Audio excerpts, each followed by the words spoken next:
Hello friends, रोमांचक तथ्य में आज आपको उत्तराखंड में छिपी स्वर्ग की सीढ़ियों के रास्ते के बारे में बताने जा रहा हूं। अगर आप इतिहास में रुचि रखते हैं तो आप भारत में जहां भी जाएं, आपको इतिहास से ऐसे अजीब किस्से कहानियां सुनने को मिल जाएंगे जो आपको सोचने पर मजबूर कर देंगे। हर पर्वत, हर पहाड़, हर नदी, इनके साथ एक न एक कहानी जुड़ी हुई है। और अगर देवभूमि उत्तराखंड में घूमने की बात करें तो यहाँ पर तो हैरान करने वाली दिलचस्प कथाओं का कोई अंत नहीं है। पहाड़ों की गोद में बसी ऐसी एक मज़ेदार और रोचक कहानी है स्वर्ग की सीढ़ियों की। इस कहानी के बारे में आपने अक्सर सुना होगा या और भी चैनल पर डॉक्यूमेंट्री देखी होगी।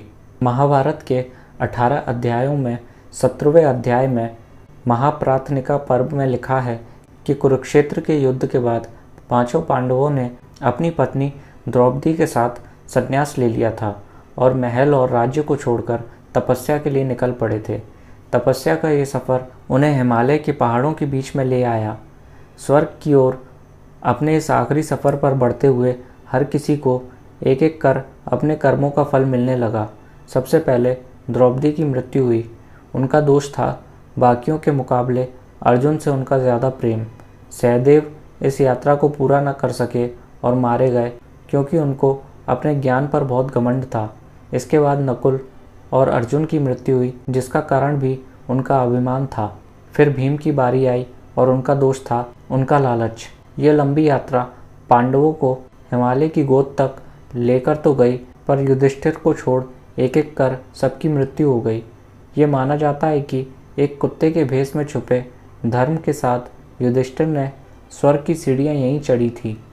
महाभारत के इस अंश में यह भी बताया जाता है कि बिना मानवीय शरीर छोड़े यही स्वर्ग रोहिणी का रास्ता है जहाँ से आप स्वर्ग जा सकते हैं। जून और अगस्त के महीने में अगर आप बद्रीनाथ आएंगे तो आपको ऐसे कई साधु संत मिल जाएंगे जो बद्रीनाथ से सतोपंथ और स्वर्ग रोहिणी का सफ़र तय करते हैं।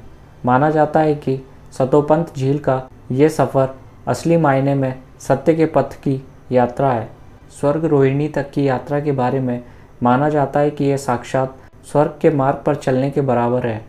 यहाँ आने वाले सभी हिंदू ये मानते हैं कि मानवीय शरीर के साथ अगर आप पूरी धरती में कहीं से भी स्वर्ग जा सकते हैं तो वो सिर्फ स्वर्ग रोहिणी ग्लेशियर का मार्ग है। सुबह सुबह बद्रीनाथ धाम में एक भव्य पूजा अर्चना के बाद यहाँ से सभी साधु संत अपनी यात्रा शुरू करते हैं। बद्रीनाथ से 4 किलोमीटर की दूरी पर माना गांव है। यह गांव इस रास्ते पर पड़ने वाला आखिरी गांव है जहां आपको इंसानी सभ्यता मिलेगी। ये गांव भारत चीन की सीमा का आखिरी गांव भी है। श्रद्धालुओं के लिए रास्ते में रुकने के लिए बहुत सी जगह हैं, जैसे नाग नागिनी मंदिर, भृगु गुफा और माता मूर्ति मंदिर जो धर्म के देवता की पत्नी को समर्पित है। अलकनंदा के साथ साथ चलें तो इस रास्ते में आगे आता है आनंद वन। यहाँ के नज़ारे और दूर दूर तक हरे पेड़ और घास के मैदान देखकर आपको एहसास हो जाएगा कि आखिर इस जगह को आनंद वन क्यों कहा जाता है। यहाँ से थोड़ी दूर पर स्थित है वसुंधरा जलप्रपात। हालांकि इस रास्ते में सभी रुकने की जगहों के बारे में काफ़ी किस्से और कहानियाँ हैं, पर वसुंधरा के बारे में एक दिलचस्प कथा काफ़ी मशहूर है। लोग ये मानते हैं कि किसी भी दोषी या पापी के सर पर वसुंधरा का पानी नहीं गिरता। इस यात्रा में आगे आते हैं लक्ष्मी वन। लक्ष्मी वन माना जाता है भोजपत्र के घने पेड़ों के जंगल के लिए। प्राचीन काल में इन भोजपत्र के पेड़ों की छाल पर ही कई ग्रंथ लिखे गए थे। माना जाता है कि पांडवों की यात्रा के दौरान नकुल की मृत्यु लक्ष्मी वन में ही हुई थी। स्वर्ग रोहिणी जाने वाली यात्री पहली रात इसी लक्ष्मी वन में रुकते हैं। लक्ष्मी वन के आगे ही कुछ दूर चलकर सहस्त्रधारा पहुँचते हैं। पांडवों के एक और भाई सहदेव की मृत्यु यहाँ पर हुई थी। इस जगह से आगे बढ़कर आसपास के नज़ारे और भी सुंदर होते जाते हैं। अगर आप मैप में देखेंगे तो इस वक्त आप केदारनाथ के ठीक पीछे वाली पहाड़ी पर होंगे। इस यात्रा में अगली जगह है चक्र तीर्थ गुफाएं।